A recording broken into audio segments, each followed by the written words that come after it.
Hey everyone, and welcome to this explainer. Okay, to kick things off, I want you to picture something straight out of a sci-fi movie. Imagine walking around America, just going about your everyday life, but you have these two invisible, glowing numbers floating right over your head. You obviously can't see them when you look in the mirror, but it turns out everyone who holds the keys to your financial future, yeah, they can. And these aren't just, arbitrary labels. Landlords, banks, the local car dealership, even your insurance company, they are constantly looking up at those invisible numbers.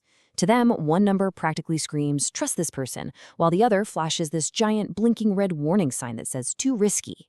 And here's the absolute wildest part about how this whole system works. You could have solid cash in the bank, a really great paying job, and absolutely zero debt. And you can still get rejected. Literally rejected for that dream apartment, turned down for a reliable car loan, just completely locked out. Because having the cash, it simply isn't enough. All right, let's get right into section 1, the reputation game. See, here in America, just being good with your money behind closed doors doesn't really cut it. You actually have to prove it to the system. And this brilliantly illustrates how it works.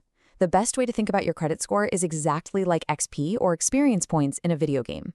Every single smart financial move you make, boom, plus XP. Every careless mistake, minus XP. Your daily financial life is just constantly adding or subtracting from this score. But, and here's the catch that trips up so many people, you don't level up by refusing to play the game.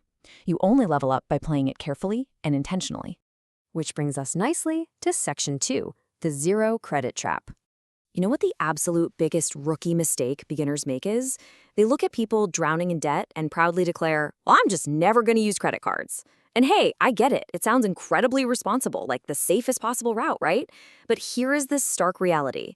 In the American financial system, having absolutely no credit history can actually look worse than having bad credit. Because to banks and lenders, a blank slate just means we have zero clue if we can trust this person.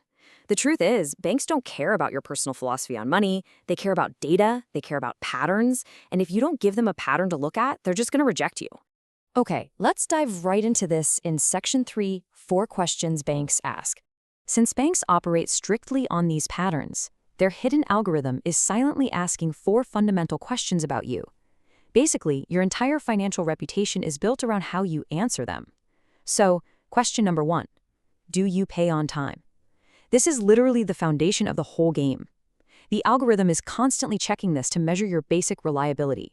If you borrow their money, do you give it back on the exact day you promised to? Relentless consistency here is for sure your biggest asset. All right, question number 2, do you overspend? The system is always watching how much of your available limit you're actually using.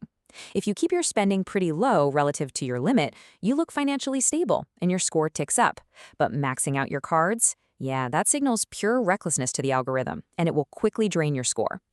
Moving to question number 3, have you been responsible for a long time? Banks really want to see a long-term track record of good behavior. A few months of paying on time is, nice, but years of consistent, boring, reliable payments, that's the golden ticket. That proves to the system that your good behavior isn't just some temporary phase. And finally, question number 4, are you desperate for money? Guys, this is a massive red flag. If you're suddenly opening 5 new credit cards in a single month or applying for loans all over town, the algorithm definitely notices. It signals panic, it signals desperation, and it will immediately drain those precious XP points. Let's shift gears a bit for section 4, the discipline test. Now that we know the rules, we gotta talk about the actual boss fight of this reputation game. This is the moment where millions of people absolutely destroy their scores. And it almost always happens the very second they get their first credit card and see, say, a $2,000 credit limit attached to their name. They immediately think, awesome, I can buy whatever I want. And the credit card companies, they actively encourage you to lose control with all these temptations, cashback, rewards, points, the illusion of easy monthly payments. Because remember, the system makes money when people lose their discipline. You really have to reframe how you look at this. A $2,000 limit is not a reward. It's a strict test of your self-control. Actually, ironically enough, the folks with the highest credit scores are usually the ones who spend the least. So, how do we survive this boss fight? Well, the crucial point is right here. You need the ultimate defense against these psychological traps, the 3-day rule. And the rule is just beautifully simple. Wait exactly 3 days before buying anything emotional with a credit card. See, most bad financial choices are driven entirely by emotion, not logic. You see something flashy, you want that quick dopamine hit, and boom, you swipe. But if you force yourself to just hit pause and wait 72 hours, the emotion fades. And honestly, after 3 days, you'll usually realize you never actually needed the item in the first place. It's a total game changer. Let's move to section 5, the winning strategy, and see how this all builds into our final playbook. Passing the discipline test is great, but ideally, we want to put your credit score on autopilot. If you want the ultimate cheat code for safely generating an incredible credit history without falling into any of those traps we just talked about, here it is, step by step. Step 1. Put one, and I mean only one, small recurring subscription on your credit card. Think Netflix, Spotify, or just a basic gym membership. Step 2. Log right into your bank and turn on autopay so that balance is paid in full every single month. Step 3. Put the physical card away in a drawer and literally never touch it again. This foolproof strategy quietly builds an impeccable payment history, guarantees low credit utilization, and establishes that long-term consistency completely automatically. You literally level up while you sleep. What this whole thing boils down to is a fundamental shift in mindset.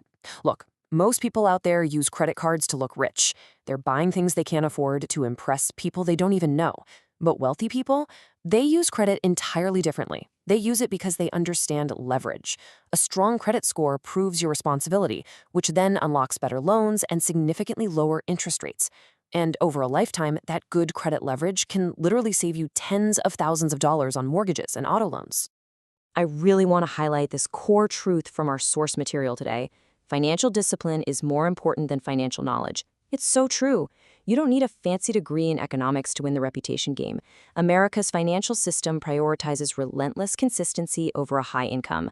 Small, boring, repeated habits over time, that is what actually builds wealth and a bulletproof reputation. Your credit score is completely within your control as long as you know the rules of the game. So I want to leave you with this.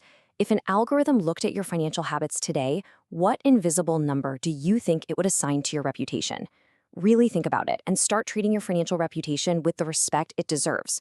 What's one financial habit you're going to improve this year? Let that sink in. Thanks so much for joining me for this explainer, and I'll catch you next time.